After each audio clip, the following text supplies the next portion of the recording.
Coucou. Ben voilà, je suis prête, vous voyez, habillée. Je pars bientôt en Amérique latine, mon prochain voyage. Et je fais cette vidéo pour vous expliquer pourquoi l'Amérique latine, en quoi c'est en lien aussi avec mon rêve.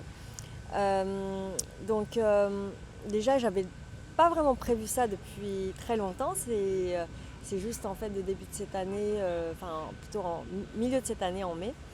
Et j'avais ressenti déjà j'irai au Pérou à un moment donné, et puis je sais pas quand. Et puis en fait, ouais, il y a des synchronicités, des choses qui tombent. Et en fait, j'ai senti l'appel à l'intérieur, c'est là, c'est maintenant. Si tu vas pas, tu meurs. Enfin, c'est mon âme, c'est comme si mon âme qui dit, voilà, c'est ça ou rien, et que c'est vraiment le voyage de ma vie. Je ne m'y attendais pas du tout, mais voilà, me voici ici. Alors, ce voyage est important pour moi parce que ça permet justement de sauter justement dans l'inconnu et de faire confiance à la vie, à la guidance du cœur. Parce que c'est quelque chose qui est arrivé comme ça, spontanément, sans forcément une explication claire au départ, mais juste quelque chose que c'est là, c'est juste, et vas-y, voilà. Donc c'est là aussi le premier tips pour vous. Qu'est-ce que c'est suivre l'appel de son cœur? Et bien pour moi, ce que j'ai compris, c'est que le cœur, il sait, il a envie, il y a comme une impulsion de l'intérieur, mais il n'a pas besoin d'explication, il n'a pas besoin qu'on le comprenne, il n'a pas besoin de raisonnement, quoi que ce soit. Il sait que c'est ça qui est juste pour lui, point barre. Et après, bon, le mental qui veut expliquer, etc. Il y a aussi en fait des explications, mais euh, il y a plein de choses, en fait, il y a plein de couches à expliquer également. Et que peut-être que le mental, pour l'instant, ne comprend pas, il ne mesure pas forcément toute la valeur, la puissance, la profondeur. Et c'est cette première chose que j'ai envie de partager dans cette vidéo, c'est faire confiance à son cœur, écouter son cœur et la voix intérieure. Même si vous ne comprenez pas, eh bien suivez. Parce que dans mon expérience de vie, lorsque je choisis réellement de suivre en fait cette voie-là, de me choisir, eh bien en fait tout s'aligne et les choses se fluidifient et vraiment en fait la vie va tellement le coup en fait à vivre en fait. Voilà. Donc vivez pleinement votre vie et suivez votre cœur. Et alors c'est vraiment un voyage à la fois aussi spirituel et aussi un chemin initiatique pour moi. Donc en fait d'abord je vais aller au Pérou puis en Argentine. Et donc Pérou et Argentine, ce sont des voyages organisés par des groupes en fait qui pour moi sont vraiment alignés, qui œuvrent vraiment pour la conscience, qui sont vraiment dans la profondeur du développement humain, du développement personnel, de la terre, de la conscience aussi. Et donc en fait je vais rencontrer des gens du monde entier qui se retrouvent là. Et donc Pérou, c'est en fait organisé par Gaïa. Et il y aura une soixantaine de personnes en fait sur le monde entier, des Australiens, des Hawaïens, des Nouvelle-Zélande, Europe aussi il y en a, Amérique, Singapour, enfin, etc. etc. Voilà, et puis on ira en fait sur des sites justement comme Machu Picchu, les lignes Nazca, la momie Nazca en fait qui a 3 doigts, et plein de sites comme le lac Titicaca aussi, des sites en fait qui pour moi ont la mémoire de la sagesse ancestrale. Et donc en fait durant mon parcours, j'expliquais en fait dans l'une des vidéos qui parlait un petit peu de mon parcours pendant les 38-39 ans de début de vie. Eh bien, j'ai toujours cherché en fait, c'est quoi le problème, l'origine de l'humanité, les souffrances de l'humanité, comment en fait pouvoir s'en sortir, développer ses potentiels, activer en fait les miracles. Et en fait, pour moi, j'ai trouvé les clés de tout ça. Et donc là, maintenant, je suis dans la pratique en fait de tous les jours, de chaque instant, et dans l'affinage aussi. Et en fait, j'ai compris que la clé, c'est de revenir à la nature. La nature dans tous les sens du terme, la nature de l'humain, voilà, la nature derrière moi. Et, euh, et j'ai compris que les sagesses anciennes avaient encore cette sagesse, cette connexion. Vraiment les anciennes civilisations de l'époque en fait voilà, des pierres mégalithiques, hein, même avant en fait la population inca ou maya, même avant l'Égypte, hein. Voilà, y a quelque chose justement en fait de ces civilisations. On peut parler pour ceux qui y croient, et bien en fait de l'époque Atlante, voilà, de la Lémurie. Et en fait, toutes ces connaissances, toutes ces mémoires sont encore engrammées, sont encore présentes en fait sur ces lieux-là. Et donc y aller physiquement, c'est être en contact en fait avec ces mémoires, c'est être en contact avec ces sagesses, sachant qu'il y a aussi en fait des descendants et des personnes qui sont encore en contact avec ces sagesses en fait. Et donc c'est vraiment la suite de mon chemin où je vais aller vraiment physiquement sur ces lieux-là. Et comme j'ai pris le temps aussi de développer l'ensemble de mes capacités, je sais que je vais pouvoir en fait me connecter, on va dire aussi télécharger l'information ou en tout cas voilà, au niveau subtil en fait ressentir les choses, les énergies si vous voulez. Et, et c'est vraiment en fait des lieux hautement spirituels. Et c'est toujours très très intéressant, surtout en fait que c'est guidé par des personnes en fait qui sont encore en lien et qui ont accès, ils savent comment en fait se connecter en fait avec les informations et les sagesses et les mémoires des lieux. Voilà. Et donc c'est vraiment aller à l'origine de l'humanité pour moi, vraiment en vrai, physiquement. L'Argentine en fait c'est avec Mathias De Stefano que j'adore, j'aime beaucoup. Bon, il va plutôt parler en anglais ou en espagnol, il y a énormément de vidéos YouTube sur lui.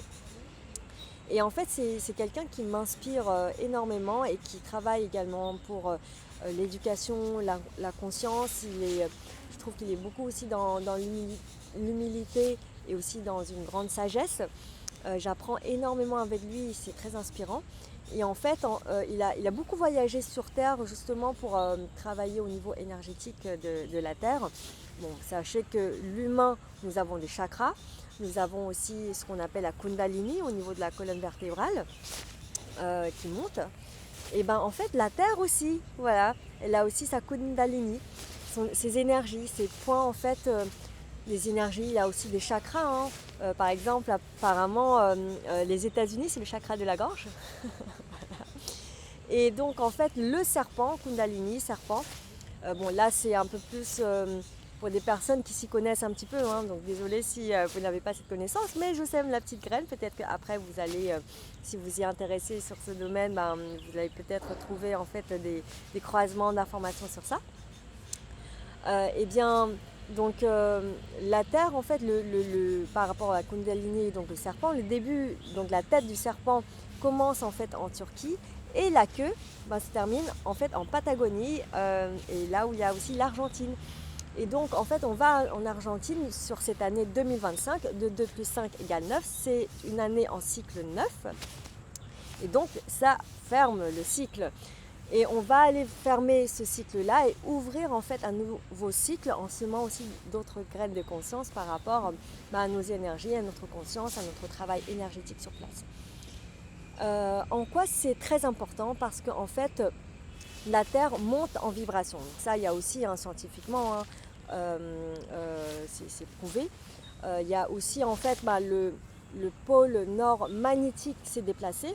Donc en fait, c'est-à-dire que nous, comme nous sommes également des êtres polarisés, lorsque ce pôle se change de sens, nous aussi en fait on a besoin de se réaligner magnétiquement aussi et donc dans notre conscience, dans beaucoup de choses en fait.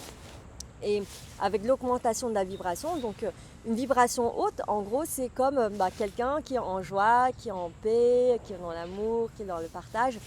Une vibration basse, en fait, c'est la haine, la colère, la peur, voilà. Donc il n'y a pas de bien ni de mal, c'est simplement en fait des états vibratoires. Et donc en fait, comme tout est énergie, nous attirons en fait les énergies qui nous correspondent. Et donc en fait, comme la vibration de la Terre, Terre comme un être, monte, et bien en fait, ça fait que ceux qui sont sur la Terre ont besoin également de monter en vibration. Mais pour monter en vibration, c'est comme si en fait, c'est une maison propre, si vous voulez, c'est une vibration haute. Et bien pour que la maison soit propre, il y a besoin de faire le nettoyage. Et donc en fait, faire sortir tout ce qui est sombre, tout ce qui est, on va dire, mauvais, négatif, les saletés, etc. Et donc ça fait ça fait remonter toutes ces saletés-là, toutes ces choses en fait qui sont sombres et qu'on n'aime pas, mais qui sont nécessaires pour suivre en fait la montée vibratoire en fait de la Terre. Et bien c'est pour ça qu'il y a des personnes qui peuvent être en face de plein de difficultés, d'émotionnels, parce que justement en fait ça demande d'élever également notre conscience, ça nous demande aussi de travailler notre attachement et notre détachement, finalement de rentrer à l'intérieur de soi et s'occuper de soi et développer la conscience en fait de soi-même, de tout ce qui se passe, et savoir transmuter et maîtriser, donc être maître de soi par rapport aux énergies, par rapport aux émotions, par rapport à nos pensées. Voilà. Et si en fait nous ne faisons pas ça, eh bien la vie nous emmène justement malgré nous sur ce chemin à un moment donné, donc par des crises, par plein de choses. Donc ce qu'on peut entre guillemets appeler réveil. Voilà. Bon. Je fais une petite parenthèse explicative. Et donc en fait avec cette montée vibratoire, eh bien, il y a besoin également de soutenir la Terre et les énergies par rapport en fait à cette montée, et donc aussi à semer la conscience. Donc sachez qu'en fait une pensée, une émotion ou tout, en fait il y a une vibration associée, il y a une fréquence. Simplement si vous me voyez en fait comme ça, vous sentez quelque chose à l'intérieur, vous sentez que je dégage quelque chose. Si je souris, vous sentez aussi il y a une énergie, quelque chose en fait qui va changer en vous en étant en contact de ça. Et bien en fait c'est ça, ce sont les états vibratoires que vous ressentez également. Donc ma pensée va conditionner aussi en fait mes actes, mon attitude, ce que je dégage, etc. Et donc les personnes qui, lorsque en fait on émet une émotion positive, une pensée positive, enfin peu importe la pensée ou l'émotion, eh bien c'est ancré en fait dans cet univers. Ça laisse des empreintes. Et donc en fait, voilà, si vous n'avez pas conscience de ça, eh bien prenez conscience de cela. Donc, et c'est pour ça que si on a une conscience élevée avec cette maîtrise, cette compréhension profonde de cela, eh bien on sème la conscience par notre conscience, par la personne qu'on est, et aussi par en fait les pensées, les émotions qu'on émet. Voilà. Et bien ce voyage, finalement pour moi c'est vraiment de pouvoir œuvrer avec des personnes qui sont aussi dans le même chemin, qui sont dans la conscience de ce chemin-là, de cette importance-là, qui sont aussi en fait dans des sensibilités énergétiques, et surtout aussi en fait moi ce qui m'intéresse c'est le développement de la conscience humaine, et donc aussi comprendre l'humain, aimer l'humain dans tous ses états, le comprendre, être en compassion, et trouver et partager justement les clés qui permet en fait de revenir à soi dans l'harmonie, dans la paix, dans la joie, la sagesse, et aussi finalement de le rayonner à l'extérieur, parce que c'est comme une lumière qui rayonne, et bien tout ce qui est à côté de la lumière, la lumière, et bien tout ce qui est à côté est éclairé également. Voilà. Et donc ce voyage me permet aussi de me déplacer. Je suis là actuellement au Vietnam, et en fait je vais me déplacer en Amérique latine en passant par Hong Kong, Los Angeles, et puis j'atterrirai au Pérou, et puis après en Argentine. Et donc Pérou, Argentine, comme je disais, c'est avec des groupes organisés. En Argentine, ce sera une trentaine de personnes. Et après, je serai mon propre guide, et je vais suivre mon propre chemin initiatique tel que je l'entends selon ma guidance intérieure. Donc c'est vraiment un challenge pour moi. Et je sens vraiment en fait cet appel pour aller au Mexique, à Yucatan. Alors je connais pas du tout cette région, hein, j'ai juste ressenti l'appel. Quand on m'a parlé du Yucatan, juste le nom me résonnait en moi et je dis je veux aller là. Voilà, je sentais quelque chose dans mon cœur. Et je regardais, qu'est-ce qu'il y a à Yucatan? Et ben, waouh, en fait, il y a des pyramides anciennes, Chicxulub, enfin, je sais pas comment, Uxmal, je sais plus comment ça s'appelle. Mais quand je voyais les photos, je dis, oh, ça me fait vibrer. Et j'ai tellement envie en fait d'y aller. Et donc après, j'ai décidé aussi de faire ce voyage, un voyage aussi initiatique dans la manière en fait de voyager. Donc premièrement, je vais voyager, je vais être telle que je suis. Je vais partager aussi ma joie, mon expérience, la sagesse, mes aventures. Et puis je vais aussi beaucoup apprendre aussi des personnes que je vais croiser. Vivre en fait la suite de ma vie, de mes aventures quoi. Et en fait j'ai envie d'habiter chez l'habitant. Voilà. J'ai déjà fait ce voyage comme ça en fait quand j'étais à l'île de la Réunion, ça s'est très très bien passé. Quand j'aurai l'occasion, j'aimerais aussi faire une vidéo pour vous partager comment j'ai fait et quelles sont les clés justement pour cela. Et aussi demander. Voilà. Mon challenge, c'est apprendre à demander à ce qu'on m'offre ci, qu'on m'offre ça, qu'on m'offre un café, un repas. Et en échange, justement, c'est moi, c'est mon être, c'est ce qu'on pourrait en fait ressortir, avec quoi on va ressortir en fait à travers notre échange, notre discussion. Et que je sais que je suis un cadeau pour le monde, tout comme en fait les personnes que je croise, tout comme vous qui regardez cette vidéo. Et pourquoi est-ce que je choisis de faire comme ça?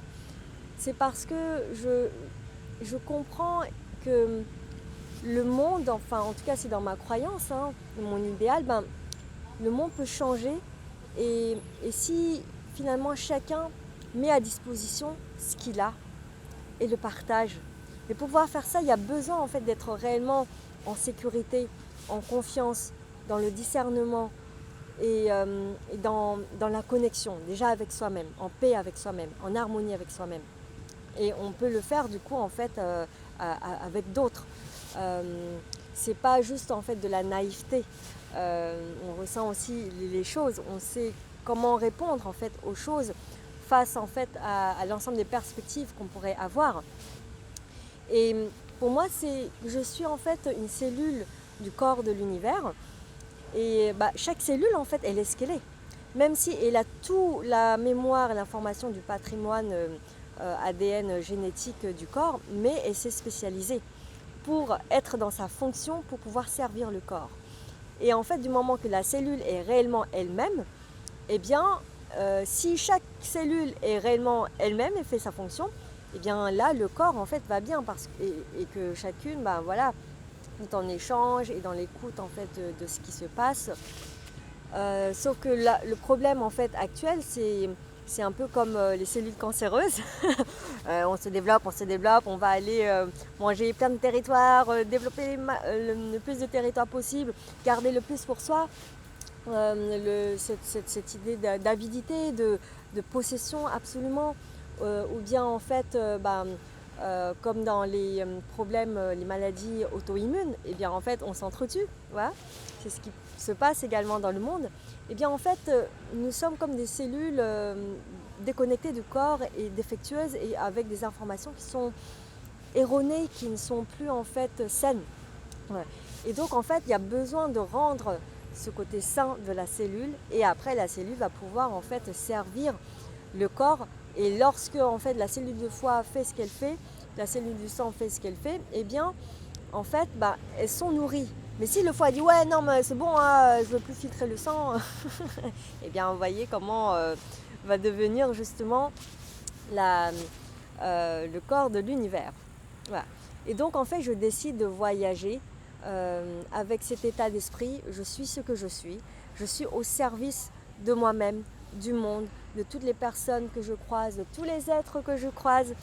Et après, ce dont j'ai besoin, en fait, la vie, les gens me l'apportent en fait naturellement. Il suffit juste aussi j'aimais en fait ce besoin. C'est-à-dire reconnaître ses besoins, écouter ses besoins et l'exprimer clairement. Et donc ça aussi c'est un enjeu, c'est un exercice, une pratique en fait qui est très importante pour le bien-être en fait de chacun.